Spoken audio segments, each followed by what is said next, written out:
Stumbles in the early game are going to be very punishing. When these decks start to take advantage, they close the game pretty quickly.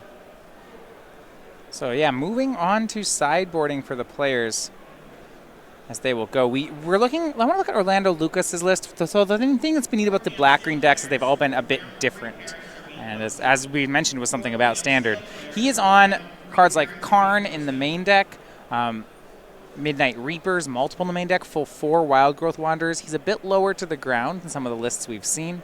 But out of the sideboard, what do you like? So in this matchup, we talked about this previously, Duress as the first 3 cards in the sideboard. Because of the dive-down heavy plan, it's very important to have the Duress to clear the way. Also, if you're playing a bunch of Planeswalkers like Karn, getting a Spell Pierce out of the hand, much like we saw in Game 1, that Spell Pierce was a huge swing in Jessup's favor. You have your 2 cast downs, it's more answers to Drakes, that's quite powerful. I know Brad Nelson has spoke very highly of Doom Whisperer against previous iterations of this deck, and there's not that much that Jessup has in the way of answers to that, so I do like that one a fair amount as well. The Elders Reborn can be pretty good in the matchup. You can't dive down through that one, but you can Spell Pierce through it, so there's some tension with that.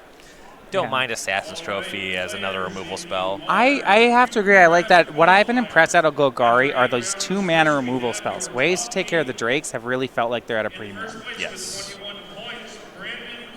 On Andrew's side, some of the cards we've seen, he has Treasure Maps and Rals in his board as well. Our last Drakes player did board into Ral, though I didn't know how much I felt like it was to good effect.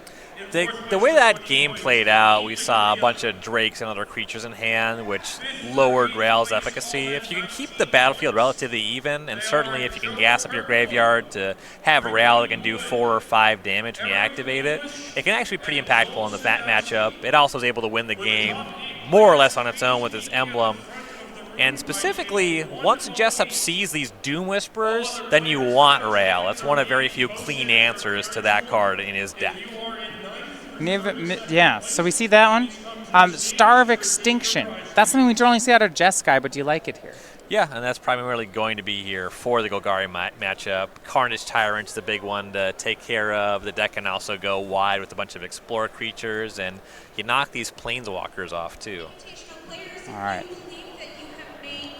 So, now you're ready for a second game. Now, if you haven't stopped over to the Star Stadium's holiday sale, it goes on all through the month of December. Hundreds of items on sale, and kind of thinking of them every day we add another one all the way throughout the season. You can check out each of these at starcitygames.com/holiday sale. Yeah, you definitely want to keep an eye on it. Tons of really cool Eternal cards there. Demonic Tutor and Mana Drain, those we should be seeing in our Cube draft tomorrow. That is one of the things I am very excited about.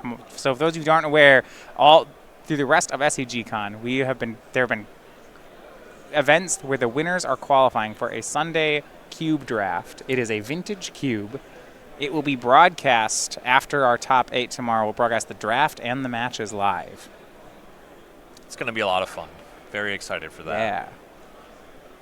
And these decks are going to be so powerful. It's a fully powered 360 cube, which is the density of just broken cards. It's just going to be off the charts. And if you want to learn more about the cube we'll be drafting, Justin Parnell did a great write-up on StarCityGames.com. Get the list, get insights into how it was constructed. A mulligan to 6 for Orlando, but he keeps on top. That card he kept on top was the second land. And he'll play Wild Growth Walker. All right, do we have a Lava Coil? Not seeing one. I see a Discovery, though. Okay, well, Andrew can set up with that. But an opportunity for Orlando. He also has Merfolk Branchwalker in hand, so might be able to undo that mulligan and create a pretty good board while he's at it. Yeah, Branchwalker can grow the Walker a little bit. The ideal situation is, of course, Forest J-Light Ranger, but this is a start. Yeah, and Andrew did, off that Discovery, keep a Lava Coil. So good things happening for both players. Orlando finds the third land off Merfolk Branchwalker. Jessup did find an answer to Wild Growth Walker, and just in time. Yeah. And taking a coil, it's still okay in the worst-case scenario against J-Light Ranger, but because there was no Ranger, Jessup really paid off for finding that coil. Some restraint here on Jessup's side. He has the shock, but no real interest in shocking Branchwalker just yet. Looks like he will go for it here, though, and Orlando Lucas follows up with Midnight Rider. And you want to have another answer to that one. You don't want to end up in a situation where Orlando just has 2 copies, and he can draw multiple cards off of them dying. No answer for the Reaper, but Jessup goes for Enigma Drake, and now Plague Crafter from Lucas. Both players sacrifice. Orlando will lose a life, draw a card. That's a combination. I like that one. Swings in for 3, Jessup to 15. Still no 4th land yet for Lucas, but he is doing mighty fine without one. Right. I like the Plague Crafter there. You can't Spell Pierce or dive down through that one. Crackling Drake for Jessup, no 5th land, but both players with full hands as we go back over. Cast down. Orlando removes the blocker and swings in. Looks like Jessup does have more creatures in hand, at least another Crackling Drake, and he found a Lava Coil, which is a clean answer to the Midnight Reaper.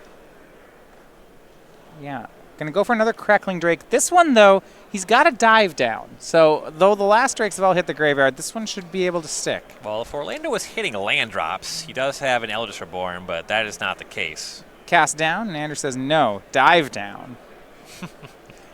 That's some nice interplay there. Yeah. And now we get out the spell counter. It's at 4. A swing in with the Reaper. I like this attack. Orlando wants to hit land drops. He wants the Reaper to die. Yeah. He can draw a card. Jessup lets it in. He's got a little bit of life that he can still play with. Yeah, it drops to 9. That's an interesting one indeed. I'm a big fan of the attack. I think it's correct for Jessup not to block, but that was a good line by Orlando. Another Crackling Drake, though, for Jessup. Things are getting pretty scary. It's 8 power in the air. Make that 10 power as he Lava Coils away the Reaper. He swing for 5. Lucas to 17. This clock could get real quick. Orlando draws Assassin's Trophy, and he'll hit one of those Drakes. Answer to Drake is fine. If you can peel something to take care of the other one, though he still needs to hit land drop. Just a hand flush with 5s with only 3 lands. He's going to run out of turns to do it. The Crackling Drake closes pretty quickly. Yes. And every draw step threatens to make it all that much bigger. And what a draw. Andrew picks up another copy of Dive Down. It's really asking Orlando's deck to show another Plague Crafter here. Yeah, there's just really not much that his deck has that is good in this kind of situation. And pre-combat Discovery pumps the Drake to 6, swings in. Orlando to 11. Is there more for Jessup? It looks like yes, there is. Going to be search for Azcanta. And he'll pass. Oh, wow. Jessup also has been hanging on to a Beacon Bolt, so he's not even concerned about Orlando hitting these Doom Whisperers down the line. No, with 6 spells in the graveyard, he already has an answer. Search for Azcanta, bins Lava Coil, transforms up to 7 power. A draw for Andrew. 2 turns is what he's looking for. Unless, can he find something more quickly? 2 mana. Here's Chart a Course. It's his 8th spell. There's some chains of these 2-mana cantrips that can make this lethal this Ryan, turn. he has a shock. He drew a shock here. Discards down to 9. Shock goes upstairs. Orlando to 9. And Andrew Jessup 2-0 wins. He will finish the tournament at 12-4. And as the standings are right now, if tiebreakers hold, and I believe they will,